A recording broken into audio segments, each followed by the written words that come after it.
Hey guys, and happy Thrive Thursday.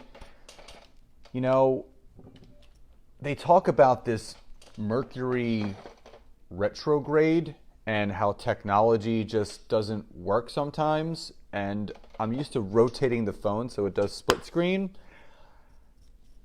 It's just not working today. So I'm going to wait for my homie, Zach Slobin, pop on here. Hi, Leanne. Good to see people jumping on, and I've been looking forward to this conversation all day. Steve Valentine, good to see you. Brian, good to see people jumping on. Invite your teams, invite your friends, because Zach and I are going to have just a real conversation about a lot of different things, and I'm going to wait for him to pop on. But in the meantime, please say hi and where you're coming in from. This is, this was one of those things where him and I connected. I wanted to do something with him back in April, but he was in the midst of preparing for a European tour with Eden, so the timing was just not right. But I reached back out a few weeks ago and I said, Zach, are you available? And he said, absolutely. So we are going to be getting into the goods of this. So I'm going to wait for him to pop on. But again, please share this feed, tag friends, invite them on to watch this. This is going to be awesome. I'm just going to wait for him to pop on. The universe has aligned. It absolutely has, Kathy. I am a very, very big believer in that, and I'm going to invite him on in case he didn't see the notification. There it is. I just invited him. So we will see. Obviously, this is just, again, technology and how things work. It's one of those things that I'm a big believer in, that everything in life is figure outable. Hi, Maria. Good to see people jumping on.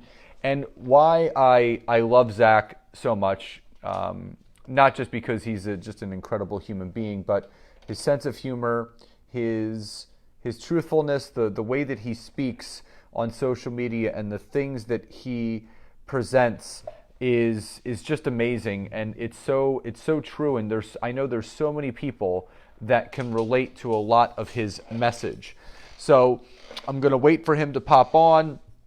Just want to make sure that he is seeing this, so I don't see him popping on yet. Hey, Barrett, good to see you jumping on. Hi, Stephanie.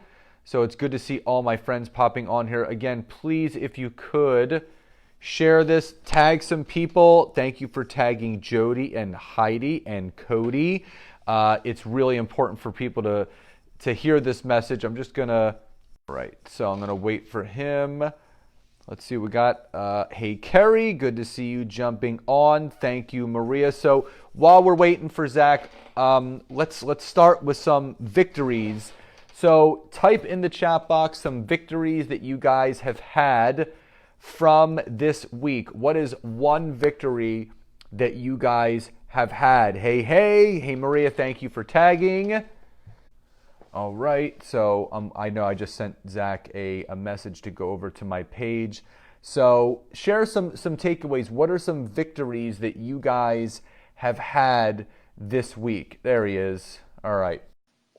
Now we got things going. All right, let's see if he pops on here. It says connecting. Again, dude, I think you might have to turn your phone. Can you do that? Yo, bro. We do it? We good? Yeah, can you turn? So there's yeah, you might have to turn. There we go. So do you know about this whole Mercury retrograde thing that people keep talking about? I know that whenever things seem to be going quote unquote wrong in people's lives, they love to say that Mercury is in retrograde. So I've always been curious to know, when is Mercury not in retrograde? Because, not to say that I don't believe in energy or anything like that, but the whole Mercury retrograde thing is just a bit of a crutch. So Yeah, I didn't know what it was, but supposedly it affects technology. So there's a lot like lights go haywire. So I was having like an issue having my whatever it is. We're here, we're making it work. But first and foremost, really, really great to see you. It's been a while since we connected, yeah. and I first just want to thank you for your time, and I just love seeing everything that you're doing. So really, thank you for being here, brother. No, man, and I know that I know that we had planned to do this a while back. So thank you for being persistent and getting me on here with you. I appreciate it. I'm glad to be here. Yeah, because you're like I remember being at an event with you when we were out in Vegas, and you spoke, and it was at the Amplified Leadership Conference, and you got up there, and I remember your mom was there, and you just absolutely destroyed it. And I Oh, remember talking to you later, and you just have such a presence about you, but I also I I love all of who you are and the messages that you bring to social media, because my belief is that you have to live your life with true intention, but also care, and building those relationships with people in a way that it's really difficult right now for social media, because everyone just kind of watches what everyone else is doing, and you do such a beautiful job of really staying connected to individuals from afar, making people feel like they're really close to you. So I just got to give you kudos for oh. that. Well, thank you. It's funny. Somebody the other day just asked me. They're like, "What, how do you and all that stuff?" And I just kind of pay attention. I just kind of pay attention to what am I observing and what are some of the things that people I'm coaching are saying and experiencing in their lives right now. And then if it's on my mind, I just say it. With regard to it. Yeah,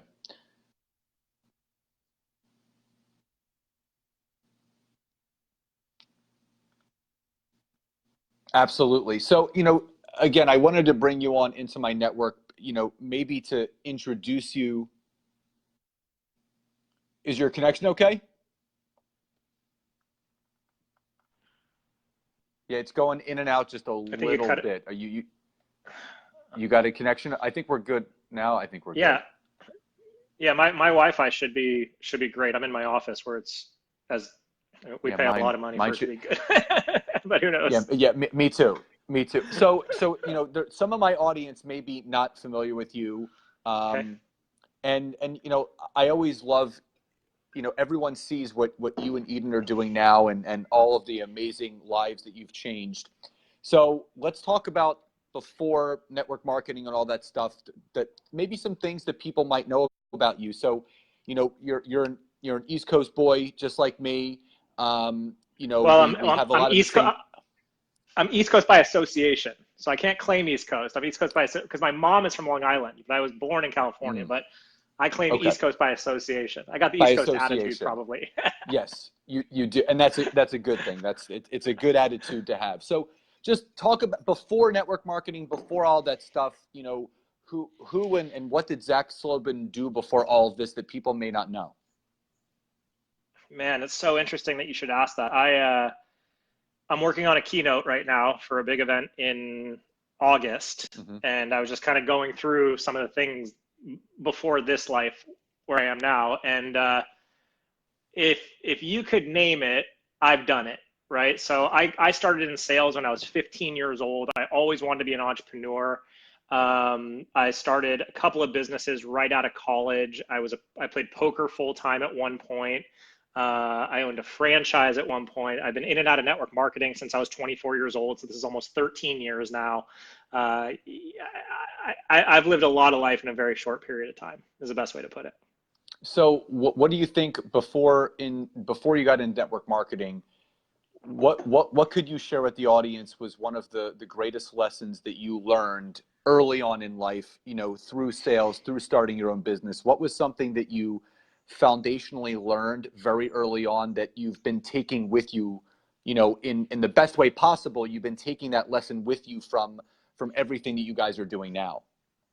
I'd say that I first heard Jim Rohn say something a long time ago that just made so much sense to me. He said, if the why is strong enough, then the how doesn't matter. Mm, if the why is strong enough, then the how doesn't matter. And that was big for me, and it's always been big for me because it's allowed me to stay flexible. It's allowed me to be willing to pivot, and it's also allowed me to learn how to really trust the process of whatever I'm doing. So that was a big one for me. So in a lot's happened for, you and Eden and in the last, 3 to 5 years, ups, downs, pivots, because like, again, you and I both know everyone sees what they want to see on social media and they think everything is fine and dandy. And they, you're very transparent in everything that's going on. So what do you think, before we get into some more of like the guts of what I want to talk about, what's one of the biggest obstacles that you personally had to overcome in the last 3 to 5 years? In the last 3 to 5 years, I think learning how to grow as a leader has been one of the biggest obstacles. I think one of the things that's fascinating about network marketing is you attract so many different people from so many different walks of life. And I think that just like a chemistry experiment, I think sometimes when you mix the wrong chemicals into a beaker, it's guaranteed to be explosive, would be the best way to put it.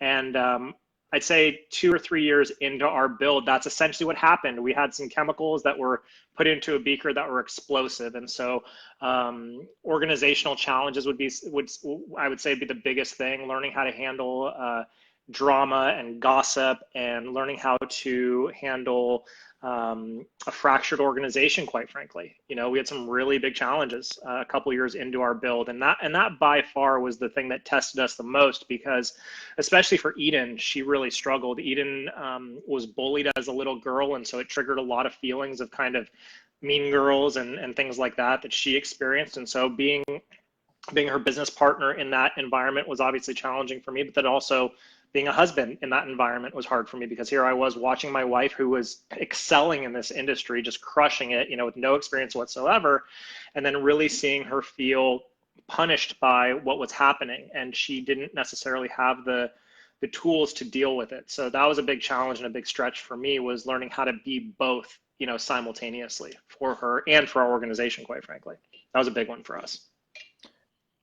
That's beautiful, and I appreciate the vulnerability and just the realness, because again, everyone sees what they want to see. They look at two people and they're living this extraordinary life and they're doing all these big things, but behind closed doors, people don't know what they don't know. And I think it's really important for every single person on this live and maybe on the replay that you and I are no different than anybody else.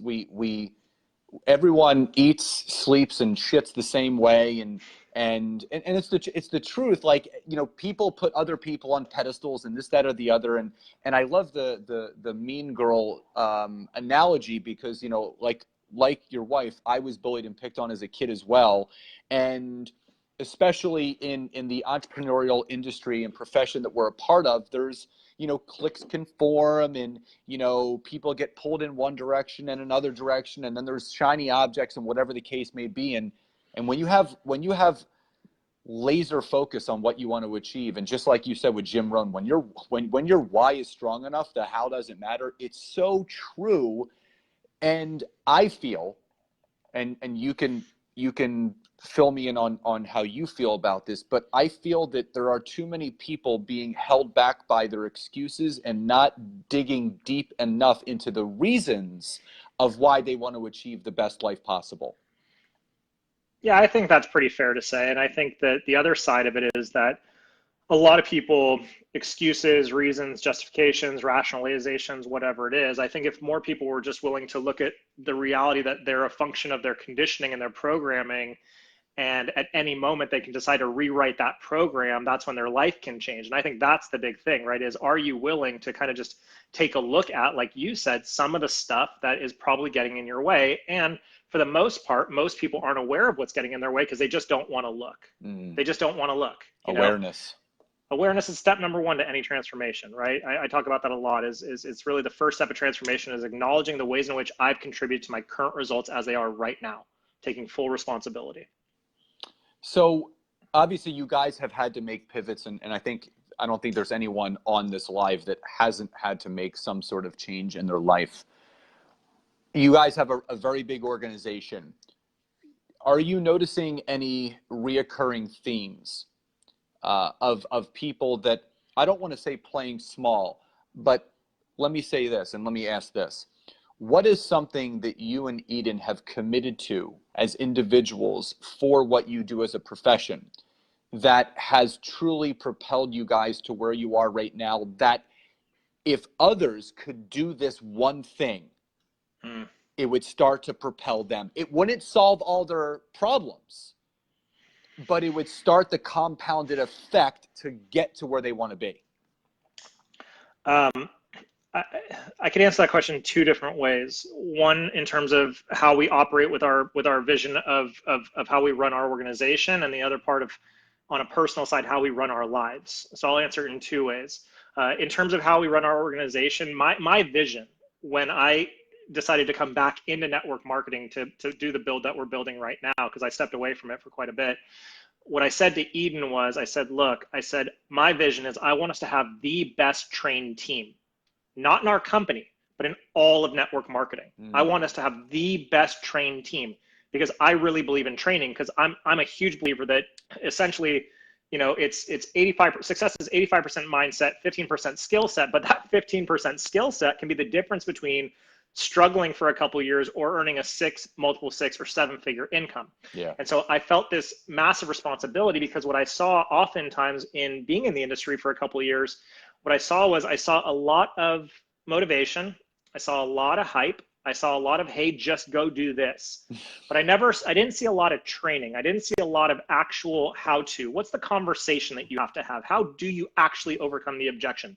It's not enough just to believe and say that your products are great or that your service is amazing and that you have the best comp plan. How do I have an actual educated conversation? So that was the first part, right? Is having this idea, and it's a crazy idea, it's a huge idea, right? Of having the best trained team in the industry.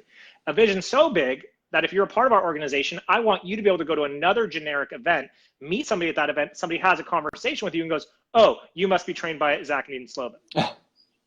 That's how big and crazy the idea is and was since day one. So that's part of it, right? Is a true commitment to the constant and never-ending skill development of the people who, quite frankly, are entrusting us with their success, whether that means $500 a month or $50,000 a month, right? They've come to us and they've said, hey, here's what I want. I'm raising my hand, and now it's on me to pay forward the skills that I've acquired, you know, over the years of all the different things that I've done. So that's number one. Number two is, and this is on the personal side, is Eden and I live a very, very, very highly accountable life. I mean, we are big on it all starts with me. It all starts with me. And one of the things that we hold ourselves to, one of the standards that we hold ourselves to, is we imagine if there was a documentary film crew, if there was a Facebook Live camera following us around 24 hours a day, 7 days a week, would we want people to see the choice that we were about to make? So we hold ourselves to a pretty high standard. And we're not perfect, and we make a lot of mistakes, quite frankly, but having that idea in our mind, it forces us to play it 100% of the time, to the degree possible. Yeah. Well, I don't believe in perfection, because I think that's a way to create someone to become paralyzed, because when you seek perfection, you get ready, and you know, a great analogy that I learned very early on in network marketing is that, you know, and I use analogies a lot with being a parent, because, you know, my son's going to be 7, and I, you know, he's my greatest mentor and teacher right now, just about not living with fear and just figuring things out. And when, you know, for the parents that are on here, this is the best analogy that I can use with network marketing. It's like a puzzle box. So as kids, you know, when you're given a puzzle box, you take this puzzle, you open it up, you dump the pieces out on the floor, and then you take the picture of the box and you set it next to it, and then you kind of match it up. Network marketing is the complete opposite. There's all these pieces in this box, and there is no picture of what it looks like, because you have to see the invisible. And I think that's one of the hardest things for people, is to see the invisible. They see the success. They see people walking the stage. They see all the money that's being handed over and the big checks and all of that, which is great. But they don't realize that there's really one thing that's determining their success from their failure, and that's taking action. And I see a lot of people posting and praying and posting and waiting and scrolling and trolling and waiting for people to fall from the heavens into their lap and saying, hey, I want to be your next 5-star executive. So why don't people take action? Well, part of it, quite frankly, is the irresponsibility of a lot of gurus out there, to be frank. Part of it, the irresponsibility of there was a segment of people that came into the network marketing space 7 or 8 years ago. I was one of them, right? 10 years ago, I was one of them, who said, look, we can do this thing called attraction marketing. We can do this thing called attraction marketing and just post valuable content and make videos, and people are just going to ask you what it is that you're doing. And that's exactly who you're looking for, the people that come to you. And the mistake in the thinking, quite frankly, is what you said, is it leads to this idea of posting and praying. And the other thing that it doesn't consider is it doesn't consider that there is a required skill set that comes inside of network marketing that involves actually talking with people. Thank you. I mean, it's just ridiculous to me. And then the other side of it is, I always thought about it this way, and I'm a big believer in attraction marketing. I use social media. I've used social media very effectively to build our business, but I'm also constantly actively looking to recruit potential business partners. And the thing that makes me laugh about people that say, oh, you should never reach out or connect with people and ask them to take a look at your business, is that's like saying that Google, right? Google, who right now some would say have the best corporate culture in the entire world. That's why one of the reasons they're so big. That's like them saying, hey, you know what? Let's just put a sign outside of our building and just hope that talent finds their way to us. Right. No, what they do is, just like all major corporations, all the best sports teams, all sports teams, right? They're constantly looking to surround themselves with the best possible talent. So I think that's one big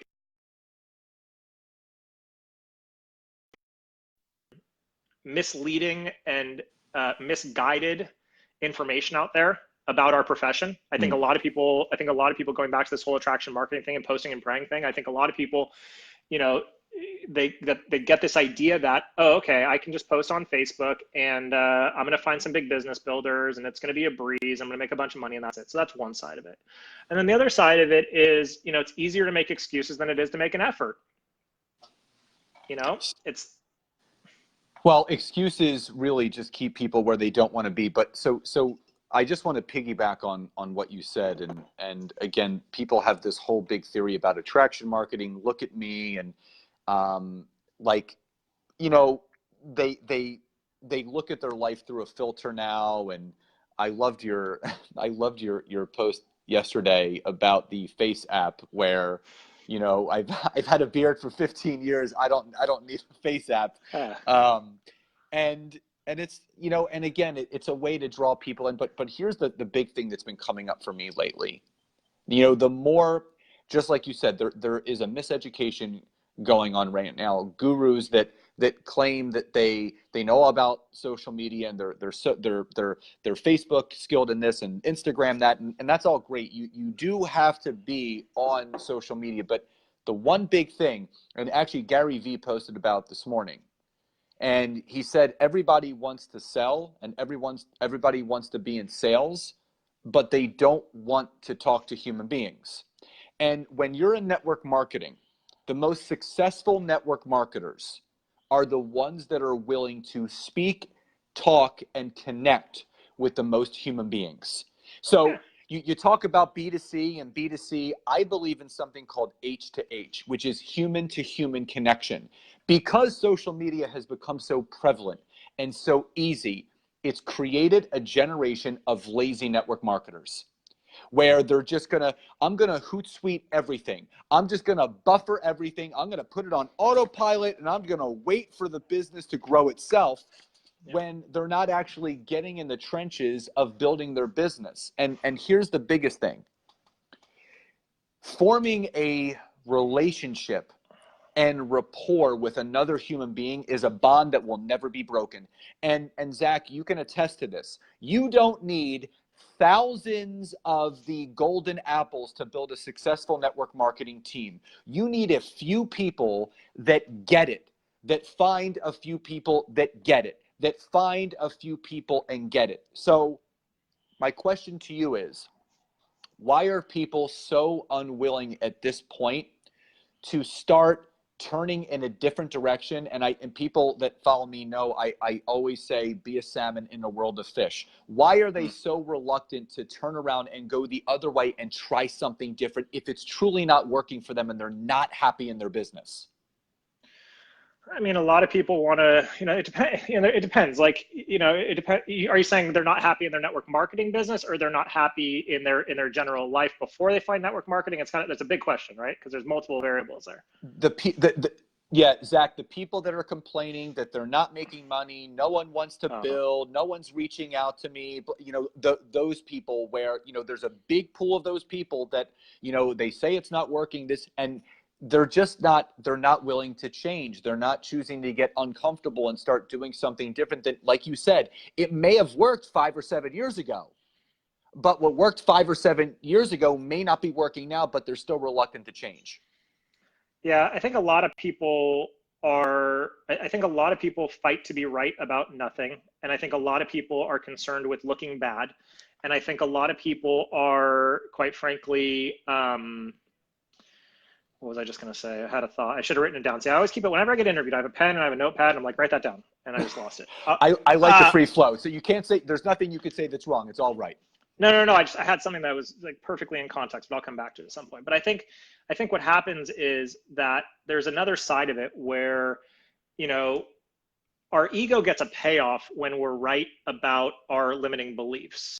So when somebody hits their limit, or hits their maybe they hit their financial thermostat, right? Or they've hit their ceiling, whatever it is, right? When they hit that ceiling, it's very easy for them to look to ways to justify why it is that they've become limited, right? Oh, the algorithm isn't working anymore, or I can't get any engagement on Instagram, or, my upline, blah, blah, blah, blah, blah, blah, blah. And instead of looking at the ability to pivot in that moment and to be flexible and learn new skills, right? They go into essentially an element of sabotage, and all that it really is it's a representation of their cap of what they've hit. And if you read, for example, like John Maxwell's 21 Irrefutable Laws of Leadership, it's the law of the lid. They've essentially they've reached the cap of their leadership level. And instead of a willingness to look at themselves in the mirror and say, okay, time for me to grow, and time for me to put myself in a position where I'm not the smartest person in the room again, or I'm not the most successful person in the room again,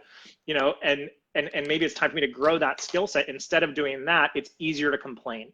It's easier to become apathetic. It's easier to not roll up their sleeves, quite frankly, and get in the trenches. It's easier to do those things than it is to make essentially the required effort of doubling down on what it is that they say that they want. And most people are willing to fold when they have a pretty good hand. So I just wrote a little note down. I just took your suggestion because I didn't want to forget this. So there's a great book that I love called Go for No. It's by Andrea Waltz and Richard Fenton. And if anyone hasn't read this book, I read it at least once a month because it reestablishes that the people that get the most no's are the ones that get the most yeses, because everyone seeks the yeses. But if you fall in love with the word no, the yeses will show up. Yes is the destination, but no is how you get there. And I remember a story from that along the lines of the law of the lid. So this guy tells the story about how he was a new sales rep at this clothing store. The area manager comes in, and this gentleman comes in, a customer, and this guy comes in. He goes, I need a 3-piece suit. I need a pair of shoes, a belt, 3 ties, and 2 shirts. And this was the guy's biggest sale ever. It was an $1,100 sale. So the guy's feeling all proud of himself because the area manager is there. So the customer leaves, and he goes up to the area manager, and he goes, what'd you think of that? He goes, good, but what did he say no to? And he said, what are you talking about? He said, you just went over and you told me everything that he said yes to, but what did he say no to? He goes, well, nothing. And he goes, exactly. You determined the end of that sale, not the other way around. Mm-hmm. And what he realized was his mental law of the lid was $1,100. That was the most money that he had ever spent. So when that person hit the other person's law of the lid, he never asked. So he really truly didn't know how much more. So this is why you have to continue to ask. You don't determine when the conversation is over. You don't determine someone's answer. You let them know what the answer is. They will determine that for you. Does that make sense?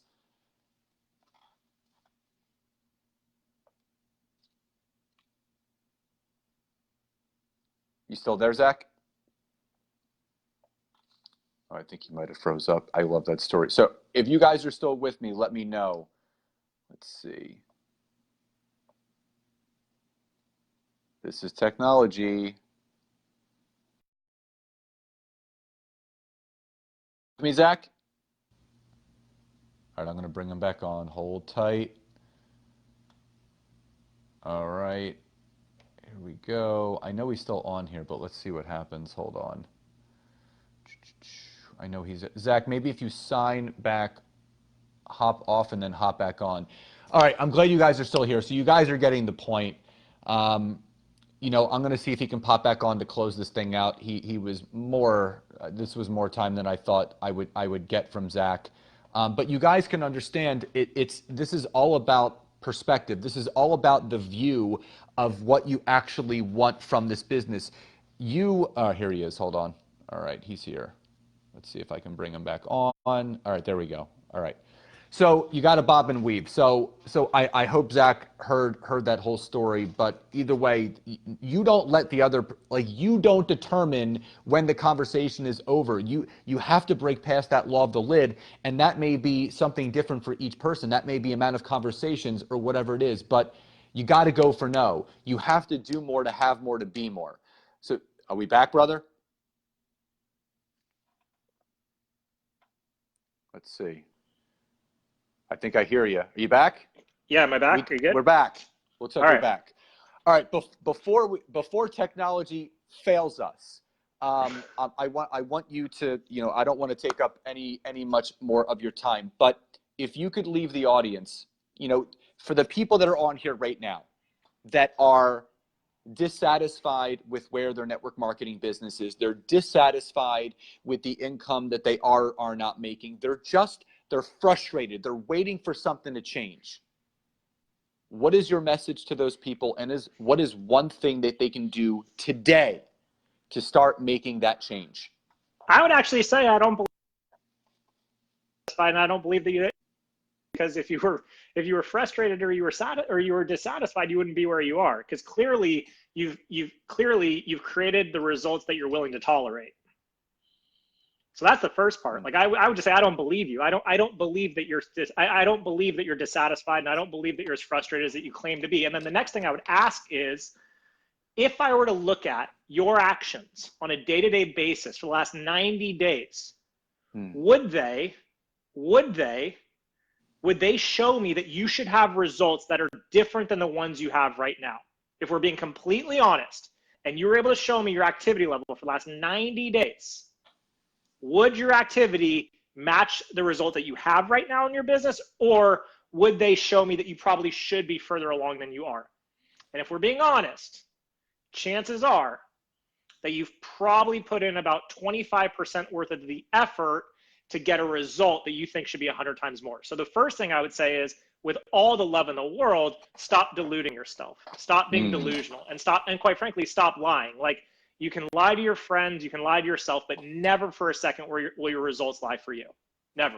Your results just can't lie for you because they're just numbers, right? Your results never lie.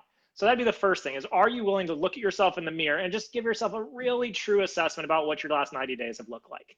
And there's no need to go into beat up mode. There's no need to be upset with yourself, and there's no need to feel resentful or to feel shame or to feel disappointed or any of those things. What I would say to them then is a very simple maxim that I live by, which is, okay, Scott, let's just imagine it's you. So what? Now what? So what? Now what? So what? You had a rough 90 days. So what? You're not where you want to be. Now what? What are you going to do about it? What type of new action are you going to take in your life to create a new result? So what? Now what? It's just a very simple thing. To think that you are anything but the creator of your reality is doing yourself a massive disservice. I think I posted about this the other day. I wrote a post the other day that said, it was, you know, I saw someone complaining about Sunday and wishing they had like one more day for the weekend. I saw that. Yeah. And I got so, like, I was just sitting there going, like, you're an adult, right? Like, you're like, this isn't school. Your mommy's not coming into the room saying, like, hey, you got to go to class. You're going to be late. Wake up. Like, no one's waking you up to go to school in the morning. It's not mandatory. You're not going to get suspended or expelled if you don't show up, right? You're an adult. and knowing that you're the adult and you have a and you have and God willing, you're in a place where your mental health allows you to make conscious decisions and you're a thinking, breathing, speaking person, you can choose to take the progressive steps necessary to change your life in any given moment. Now, is it going to happen overnight? Of course not. But are you willing to, quite frankly, change the identity of who you've been so you can go to work on the person that you deserve to become? I couldn't have said it any better myself, and it's the truth. You know, they always talk about what you focus on is what you become.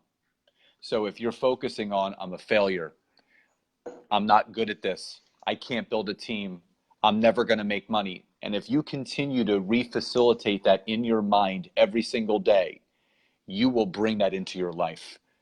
But here's the beautiful thing. Tomorrow, you can decide to change. Tomorrow, you can decide no more. I'm not going to play small anymore. I am going to go all in, and I'm going to do what is required. So what I want people to understand, and you've said this beautifully, is that we all have the choice. We all have the decisions that we can make every single day that could really change the rest of our lives. One decision. And I think Jim Rohn said this. He said one small decision can lead to a lifetime of result. That's it. It's one small decision, one small change starts that compounded effect. So Zach, before we leave, and I just want to thank you for your time. What is one piece of advice, final piece of advice that was given to you that grounds you, that you can leave with the audience tonight to leave them better so they can move forward?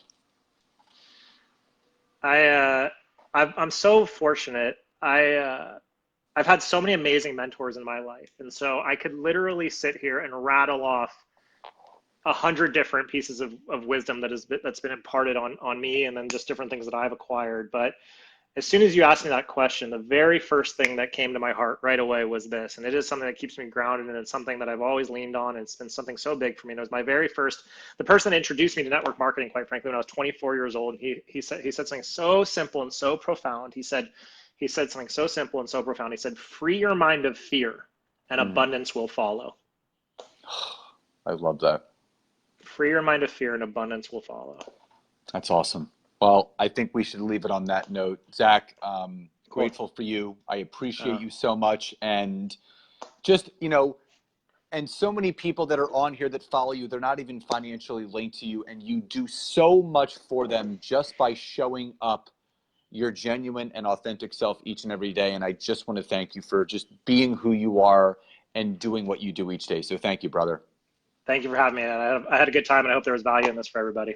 I think by the comments, it was very valuable, and they are all fired up. So thank you for being here, brother. No worries. Anytime. Happy to come back. We'll chat soon. Thanks, Zach. Have a good night, everybody. Bye, guys. Bye-bye. So I'm going to stop it there. Listen, decide, commit. So what, now what? So what, now what? So what, now what?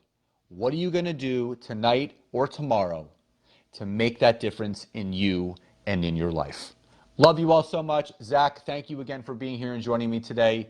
Guys, have a great rest of your day, and I'll talk to you soon. Bye, everybody.